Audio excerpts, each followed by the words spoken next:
Hey CrossFit, Silverback, it's Eric and Delana.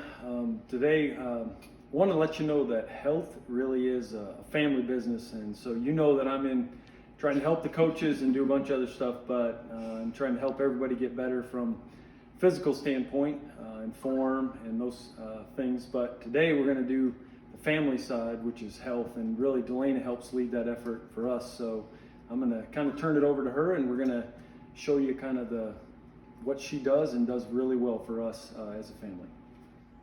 Hi, I'm Delana. So I'm not a professional, but I have been married to Eric for 25 years and I've done a lot of cooking. So does it make me an expert? It may make me a little tired, but it doesn't make me an expert. So what I'm gonna do today is I'm gonna roast a chicken, and then I'm gonna show you how to make bone broth. I'm really into doing cooking that is healthy for my family, but is practical and efficient. Delana, what is that? Hold that up a little bit. Oh, that's a whole chicken. You know, when I was a kid, my grandmother would take that chicken out, put it on the Formica counter, and let it thaw while we were at church. There was not food safety. Now, food safety schmafety. And when we got home, she'd wipe the bloody water off and cook the whole chicken. Welcome to America, y'all. COVID-19. Okay, so I'm gonna start with the chicken. Goodness, Whittle. So here's a whole thawed out chicken. Sometimes you got the good stuff in the center. Be brave and go in, Delana. You can do it. Actually, this one they gypped me. This one does not have a neck and does not have the innards, but I have some saved. We'll use it for the broth. So I always start by rinsing off the chicken.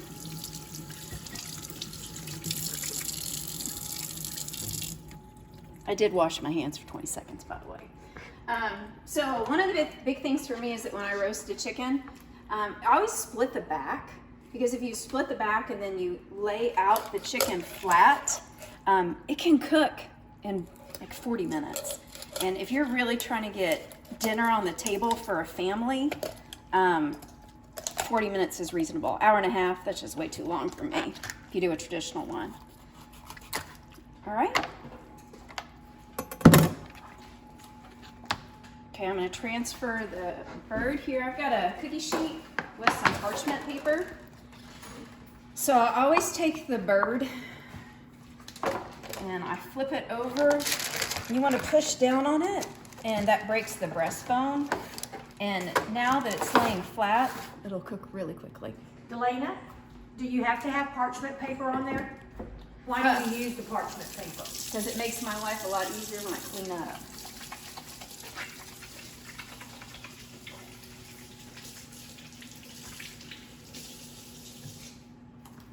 Now, are you just going to put that in there like that, just plain chicken? No. Okay, so the next thing I'm going to do is I'm going to go ahead and I'm going to do a seasoning blend. And you can use any herbs and seasonings that works for your family. So I'll be real honest with you. Anybody that knows me when I cook regularly, I'm not very good at measurements. Everything for me is kind of proportion. I start with the most, it goes down to the least. But I tend to measure with my hand. So if the small part of my hand, it tends to be a teaspoon, and then if you do more of a palmful, that's a tablespoon. That's kind of the rough guide that I use. I am not a baker. I don't do sweets. So this is just regular cooking. So I'm gonna do about 3, I don't know, that much, whatever that much is. So that's salt and pepper. So that's, Eric likes a lot of pepper. I'm gonna do a little bit more. The basic seasonings that I'm gonna use is I'm gonna use onion powder. Why do you not use salt, Delana? Oh, I have put salt in there. No, onion salt. I tend to like a lot of spice and herbs. And for me, if I buy the ones that have the salt in it, it'll be way too salty for the amount of seasoning I like. So that was salt, pepper, onion, garlic, paprika. This is like a classic blend that it's just awesome on chicken. And then I'm gonna do something really simple today, because I know everybody probably has this in their pantry. I'm gonna do Italian seasoning, and I will definitely do about a tablespoon of that. Some great herbs. Now in the Lewis family, we don't do gluten, nor do we do dairy, and it's just because of sensitivities.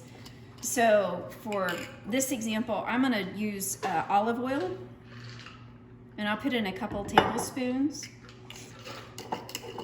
And then when I get to the bird, I really like to put the seasoning under the skin. I think it makes it taste a lot better. If you put it just on the top, the skin is the only thing that gets the flavor. So I'm actually gonna start by flipping it over to its back, and I'm gonna rub it on the insides.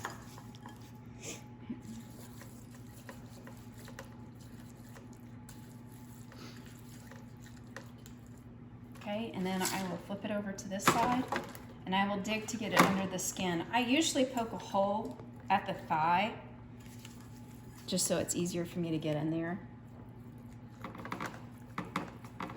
And I am very tactile. I use my hands, so I think that's kind of the only way for me to cook. I'm gonna bust another hole in the skin over here on this other thigh. And when I do that, I can get on the thigh, but then I can also get on the drumstick. Okay. You get to know that chicken very well, don't you? And then from the top, I'm gonna pull the skin so that I can get to the breast.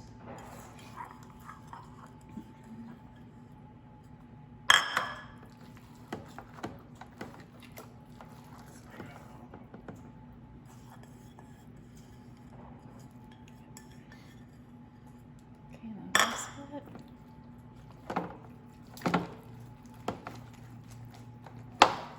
Okay, I feel like that's definitely on all of the meat, and I'm going to use the remainder, and I will put that on the skin and rub it all over.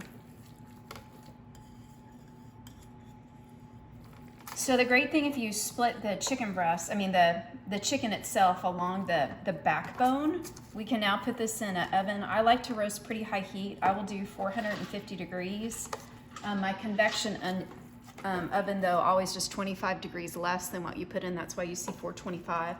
So 450 for about 40 minutes. At 30 minutes, I'll take the internal temperature and make sure, see how close we are, but perfect timing. And how much should that internal temperature be? I gotta always have to look that up. Eric, what is it for? Breast is 170. 170 in the breast and 180 in the Yeah. thigh. You know, you would think it all the time. I would have to look every time. So.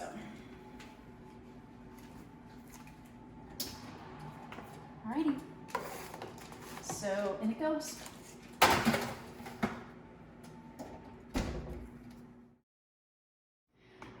Okay, so the next thing I want to show you is just an easy way to make bone broth. You're already doing the work for the chicken. So another thought, if you have a bigger family, instead of roasting one chicken, roast two.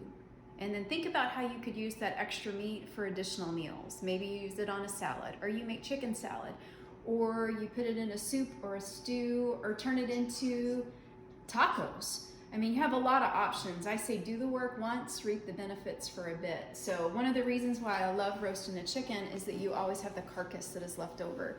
So I want you to look here. I know this doesn't look the best because it's been frozen. So this is something that I always do. So anytime that I'm cooking or I start getting vegetables that start looking kind of sad, I stick them in the freezer. This would be a prime example. Look, I've got a slice of tomato, and then I've got the remnants of green onions. This is fantastic in a broth.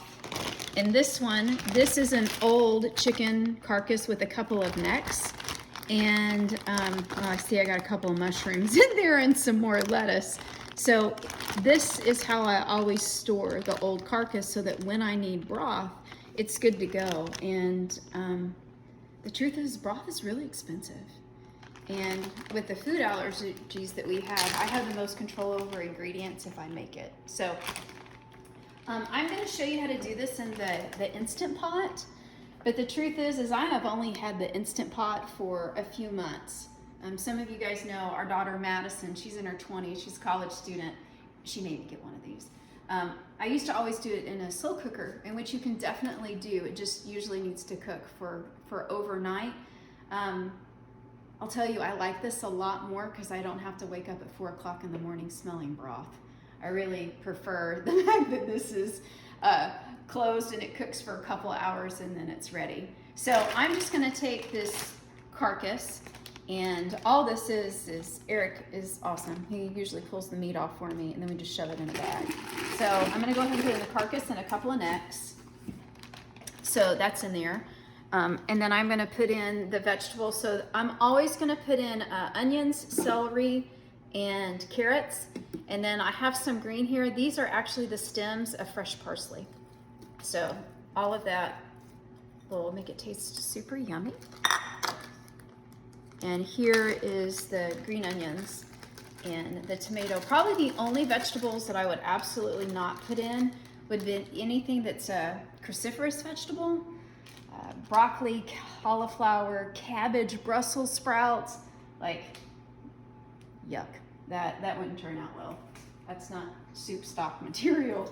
So from here, what I usually do is I put in, like, I don't know, 5 or so whole. That's a lot more than 5. Double that. We like things spicy. So I'm gonna put in peppercorns. I always put in bay leaf, and every time I cook with these, Eric gets the bay leaf. Every time. I'm gonna put in 2. I really like bay. Every time. And then, of course, you put in salt. I'm a big fan of kosher salt. I know some people use sea salt. Do whatever you prefer. I like the greeniest, of course, salt. And then the last thing is I usually put in about a tablespoon of apple cider vinegar. There's actually a lot of research where people say, hey, it pulls the calcium, the collagen out of the bones. There's actually a mixed review on that. This is what I would tell you, is that when you're cooking a broth or you're cooking a soup, if it ever tastes flat, usually it needs some acid. So I actually think the benefit of the apple cider vinegar is it makes the end product brighter. And then from there, I just fill it up with water. How much water? Well, in this pot, I can only take it up to the max line. Usually if I'm cooking this in a slow cooker, I will fill it up to about 1 inch to the lid, and then I let it cook, and as it evaporates down, I put in more water. And really, the longer you cook it, the richer it gets. So I'm gonna go ahead and fill this up with water. You can look on recipes. I am definitely not an expert when it comes to the Instant Pot, but you can get a very, very high quality broth if you set it to cook for about 2 hours. And then, strain it, and it's good to use either to drink it or to use it for any other recipe you may have. All right, thanks. Bye. Here is the chicken. So just a reminder, I cooked it at 450 degrees for about 40 minutes, and I'd let it rest for 5 minutes before you cut into it, but it's ready for dinner. Enjoy.